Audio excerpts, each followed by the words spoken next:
Assalamualaikum warahmatullahi wabarakatuh. Selamat pagi anak-anak. Apa kabar kalian hari ini? Alhamdulillah. Semoga kita selalu diberkahi kesehatan juga rahmat dari Allah Subhanahu wa taala. Oke. Hari ini sebelum kita memulai pembelajaran kita, hendaknya kita berdoa terlebih dahulu. Silakan untuk ketua kelas memimpin doanya.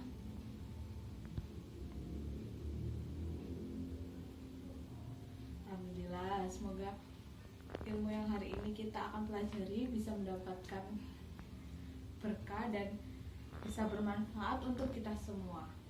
Oke. Sebelum kita melanjutkan ke materi yang akan kita bahas hari ini, kita akan Ibu akan refresh kembali ya. Minggu lalu kita udah belajar tentang perairan laut, mulai dari pengertian laut itu sendiri. Habis itu kita mengidentifikasi zona perairan laut, dan juga kita mempelajari klasifikasi laut. Sekarang kita akan memasuki bab baru, yaitu kita akan membahas tentang pemanfaatan lautan di Indonesia dan juga persebaran biota laut di perairan Indonesia. Oke. Sebelum itu, untuk mempelajari materi kita hari ini, Ibu akan membuka PPT Ibu dulu. Jadi hari ini kita akan belajar tentang itu tadi melalui media PowerPoint yang telah Ibu buat. Sebentar ya, Ibu membuka PowerPoint-nya terlebih dahulu. Oke, baik anak-anak. Seperti yang tadi Ibu bilang ke kalian bahwa hari ini kita akan belajar tentang persebaran serta pemanfaatan biota laut. Kalian bisa lihat di PPT ya, persebaran dan pemanfaatan biota laut di Indonesia. Nah, seperti yang kita tahu, laut kan merupakan sumber daya alam yang memiliki nilai yang ekonomis. Oleh karena itu, laut harus dimanfaatkan secara benar. Indonesia ini kan seperti yang kita ketahui bersama bahwa Indonesia merupakan negara kepulauan terbesar di dunia dengan luasnya 1,9 juta kilometer persegi. Jadi sangat luas sekali. Jadi lebih dari 70% permukaan Indonesia itu didominasi oleh laut. Laut Indonesia sendiri itu membentang dari barat ke timur sepanjang kurang lebih itu sekitar 5.000 km ya. Jadi kita bisa bayangin tuh, berarti panjang banget kan lautan Indonesia itu. Nah, laut di Indonesia sendiri tuh memberikan kontribusi yang cukup besar, apalagi bagi perikanan dunia. Keberadaan laut juga menjadi penopang ekonomi masyarakat. Hasil tangkapan nelayan dapat menjadi sumber protein penting bagi masyarakat Indonesia. Oke, kita next ya. Berikutnya, kita akan membahas potensi perairan laut di Indonesia. Nah, laut di Indonesia ini tuh tidak hanya serta-merta ada begitu saja, tapi dia juga memiliki potensi. Kira-kira apa saja sih potensi perairan laut di Indonesia itu? Ada beberapa ya, mari kita simak. Nih, yang pertama, sebagai laut sebagai sumber pangan. Laut sebagai sumber pangan di sini tuh maksudnya kan laut tuh merupakan habitat bagi organisme di dalamnya. Nah, di dalam laut itu kan terdapat banyak organisme seperti ikan, rumput laut dan segala macam ya. Nah, adanya banyak hewan ataupun tumbuhan laut itu sangat bermanfaat bagi manusia. Ya, ini sebagai salah satu sumber protein yang tadi dibilang di awal kan. Jadi ikan-ikan tuh sangat bagus bagi kesehatan kita, kecerdasan juga. Jadi kalian perbanyaklah konsumsi ikan-ikan ya, supaya bisa menjadi lebih pintar, mungkin seperti itu ya. Yang kedua, oke, kita next. Laut sebagai sumber objek wisata ya. Sebagai objek wisata, sorry. Nah, selain sebagai sumber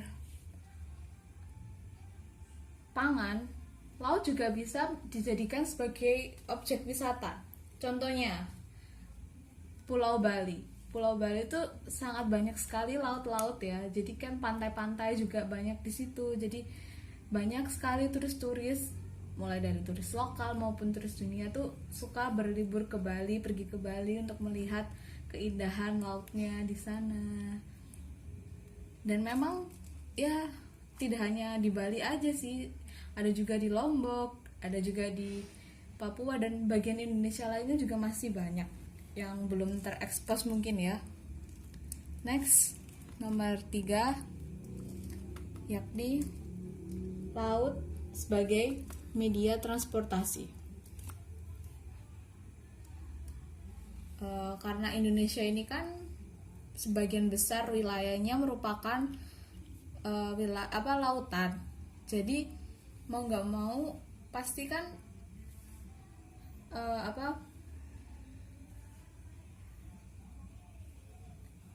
itu tuh tiap pulau atau tiap wilayah tuh ada aja yang menghubungkan, yang terpisah oleh laut dan dihubungkan oleh laut. Jadi untuk nyampai ke satu pulau ke pulau lainnya, contoh misalnya kita dari Jawa mau ke Pulau Bali kan bisa tuh naik transportasi air, kapal laut gitu kan, kita menyeberang dari Pulau Jawa ke Pulau Bali seperti itu. Dan yang keempat adalah laut sebagai sumber bahan tambang. Nah, bahan tambang sendiri ini tuh diperolehnya juga nggak hanya dari darat saja ya.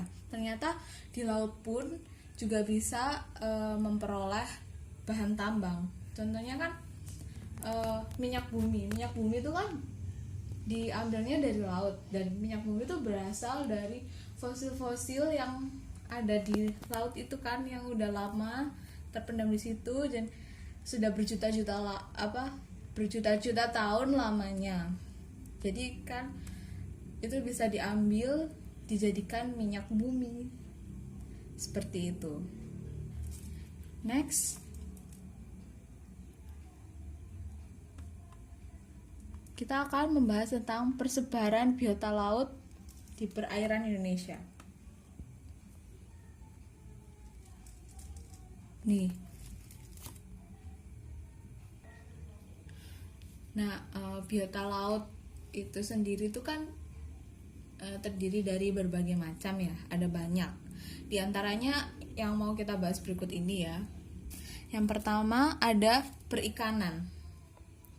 Perikanan sendiri ini tuh dibagi menjadi 2. Ada perikanan pantai.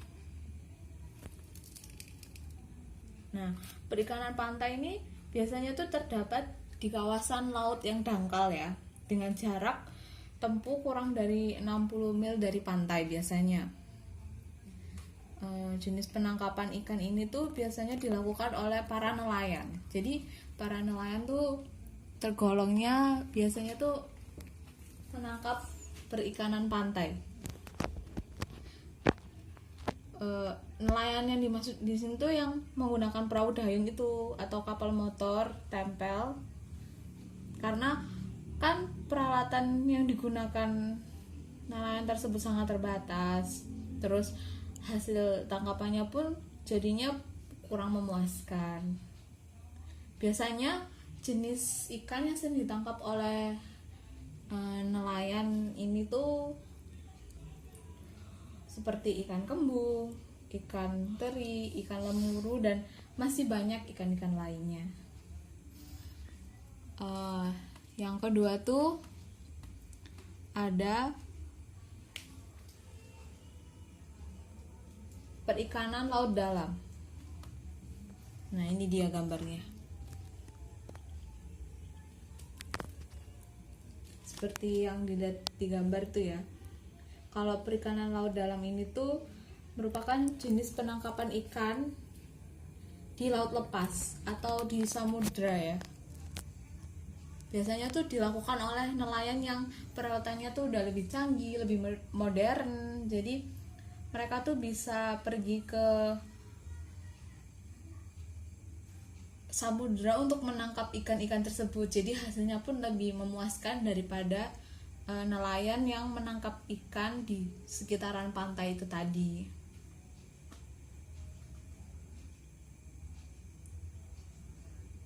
Biasanya mereka tuh pergi menggunakan kapal terawi. Terus alatnya itu yang digunakan biasanya bisa berupa pukat harimau. Tapi untuk dampak negatifnya pukat harimau tuh kurang baik ya untuk keberlangsungan hidup di laut, kehidupan di lautan itu kurang baik dampaknya. Jadi ya seperti itulah. Biasanya tuh contoh ikan yang mereka tangkap itu ada ikan tuna dan ikan cakalang. Itu termasuk ke dalam golongan perikanan laut dalam. Oke, next kita akan membahas tentang biota laut berikutnya, yaitu rumput laut. Nah, seperti ini nih gambarnya. Di sini apakah kalian ada yang pernah makan rumput laut? Pasti pernah ya. Ini biasanya juga dimanfaatkan untuk bahan pembuatan agar-agar, atau juga bisa dikonsumsi langsung seperti itu juga bisa. Indonesia sendiri tuh memiliki potensi yang sangat besar bagi pengembangan komoditi rumput laut ini ya. Kegiatan pengembangan rumput laut juga telah dilakukan di seluruh perairan Indonesia, mulai dari wilayah Aceh hingga ke wilayah Papua. Serta lokasi budidaya rumput laut terbesar itu ternyata berada di tengah dan timur Indonesia loh. Seperti di Sulawesi Selatan, Nusa Tenggara Barat, Nusa Tenggara Timur, Bali, Sulawesi Tenggara, Gorontalo, dan masih banyak lagi. Dan selain itu juga rumput laut ini tuh sangat baik untuk kesehatan, jadi bisa dikonsumsi untuk apalagi itu sistem pencernaan ya, sangat baik. Berikutnya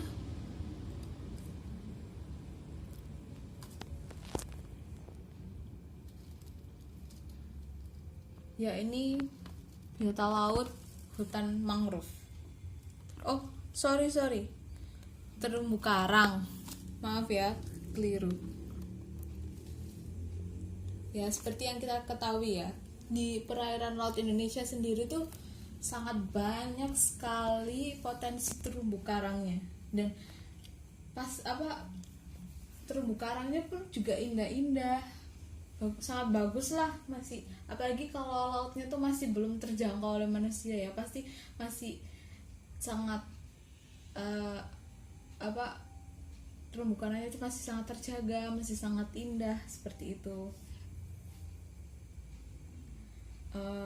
Penyebaran terumbu karang di Indonesia sendiri yang terbesar tuh berada di pantai barat Sumatera ya, dan juga di Jawa bagian selatan. Kalau penyebaran terumbu karang yang paling baik itu tuh berada di daerah Sulawesi, Maluku, Nusa Tenggara, dan juga Bali. Dan untuk jenisnya pun terumbu karang tuh sangat-sangat beragam, sangat banyak sekali ya, apalagi juga di Indonesia tuh cukup banyak.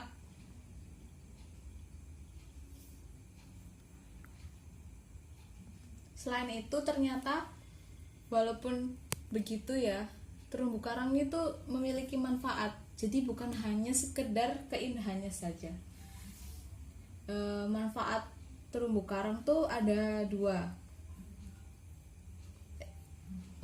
Ada 3. Yang pertama, dia memiliki manfaat ekonomi.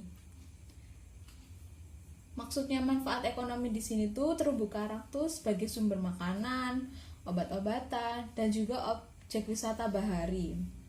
Yang kedua, manfaat ekologisnya. Manfaat ekologis terumbu karang itu mengurangi hempasan gelombang pantai yang dapat berakibat terjadinya abrasi. Dan yang terakhir adalah manfaat sosial ekonomi, yaitu sebagai sumber perikanan yang dapat meningkatkan pendapatan para nelayan dan juga penduduk sekitar. Tak ada yang menyangka ya bahwa terumbu karang tuh memiliki banyak manfaat. Dan yang terakhir,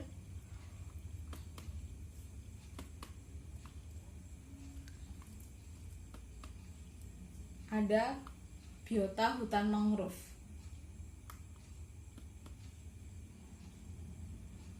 Kalian pasti pernah lah untuk pergi ke hutan mangrove itu ya. Nah, hutan mangrove ini tuh merupakan tipe hutan yang terletak di daerah pasang surut air laut ya. Biasanya tuh terletak di daerah itu.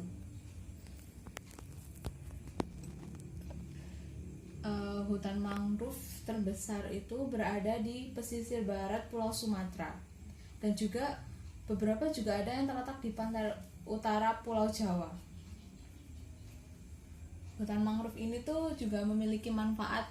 Kalian pasti tahu kan manfaat hutan mangrove apa? Ayo, siapa yang tahu? Silakan. Yang tahu menjawab. Ya, Ajeng, silakan. Ya, benar sekali. Hutan mangrove itu membantu mencegah laut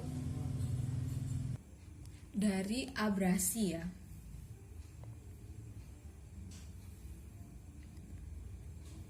Jadi hutan mangrove ini tuh cukup memiliki manfaat untuk melindungi laut kita.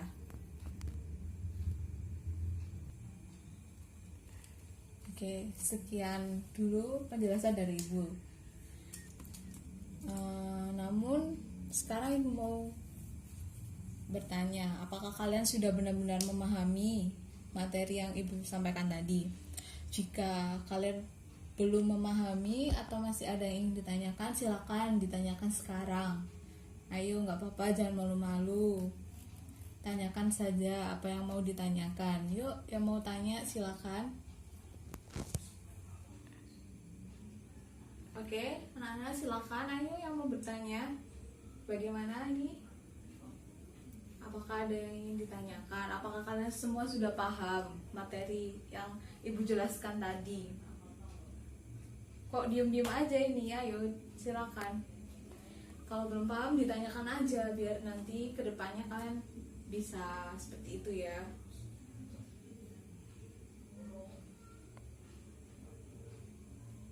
Ayo, jangan malu-malu.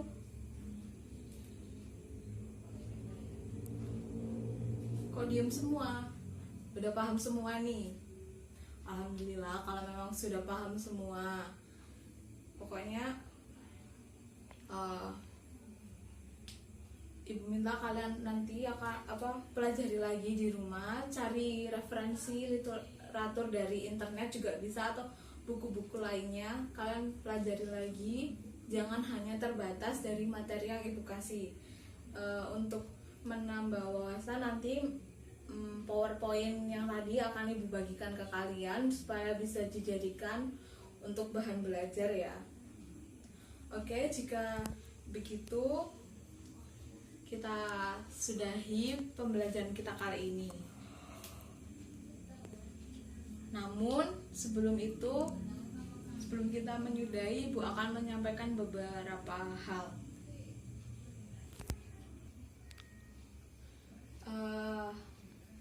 Untuk memperkuat pemahaman kalian tentang materi pemanfaatan perairan dan biota laut yang udah dijelaskan tadi, Ibu akan memberikan kalian tugas ya. Nah, tugasnya ini tuh kalian harus membuat makalah tentang pemanfaatan biota laut di Indonesia. Kalian bisa cari sumber literatur dari buku-buku ataupun dari internet ya. Boleh bebas, pokoknya kalian cari informasi sebanyak yang kalian bisa, kalian masukkan ke makalah tersebut. Pokoknya karena ini tugasnya makalah ya, jadi mungkin minggu depan kira-kira waktunya cukup atau enggak? Harusnya cukup sih minggu depan ya. Jadi Ibu minta semoga minggu depan kalian sudah menyelesaikan makalah ini. Kalian nanti print makalahnya. Habis itu minggu depan langsung kumpulkan ke Ibu di saat kita kita bertemu untuk pembelajaran minggu depan. Oke? Jangan lupa tugasnya dikerjakan. Dan sebelum itu Ibu mau merefresh kembali tadi apa yang telah kita bahas.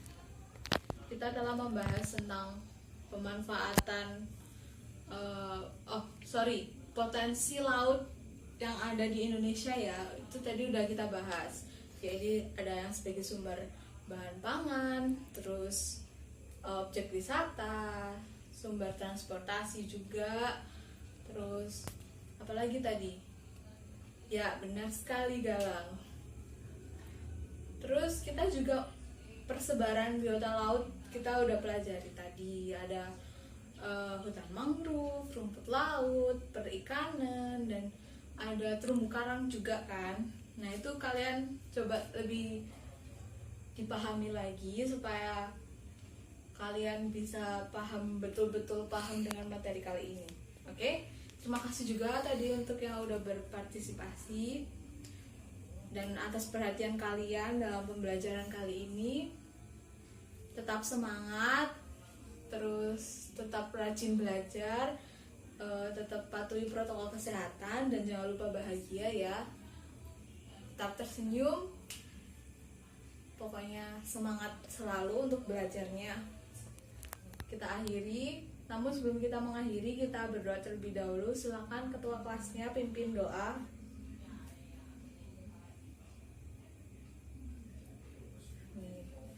Oke, kita akhiri. Wassalamualaikum warahmatullahi wabarakatuh.